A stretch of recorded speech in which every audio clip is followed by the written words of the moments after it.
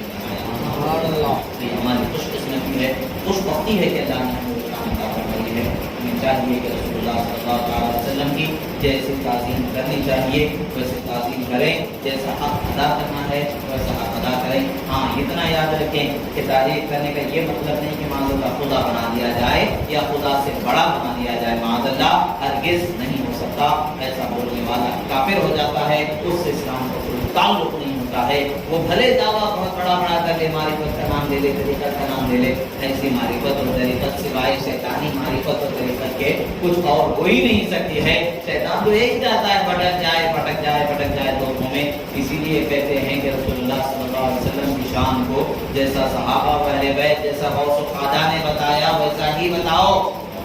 اس سے زیادہ خود بتانا چاہو گے تو شیطان کا کھلونا، شیطان ایسے کھیلے گا کہ جس سے کوئی بچا نہیں سکتا ہے، بچ نہیں سکتے ہو شیطان کے مدد سے۔ اللہ تبارک و تعالیٰ سے دعا ہے جو کہا گیا سنا گیا، کہنے میں سننے میں جو غلطی ہوئی اللہ تعالیٰ سے معاف فرمائے۔ اللہ تبارک و تعالیٰ ہماری سچی بولیوں کو قبول فرمائے، ہمارے سینوں میں اس کی عقیدت کی عظمت اور محبت کو محفوظ فرمائے، جو کچھ سچ کہا گیا اسے محفوظ فرمائے، روایت کے پڑھنے میں بولنے میں بتانے میں تلاوت میں جو کچھ غلط ہوئی اللہ تعالیٰ اسے معاف فرمائے، صحیح اور سچ کہا گیا اسے ہمارے سینوں میں محفوظ فرمائے۔ اللهم ربنا آتنا في الدنيا حسنة وفي الآخرة حسنة وقنا عذاب النار۔ اللهم ربنا لا تزغ قلوبنا بعد إذ هديتنا وهب لنا من لدنك رحمة إنك أنت الوهاب۔ وصلى الله تبارك وتعالى على خير خلقه وعلى سيدنا محمد وعلى آله وصحبه أجمعين۔ الفاتحة۔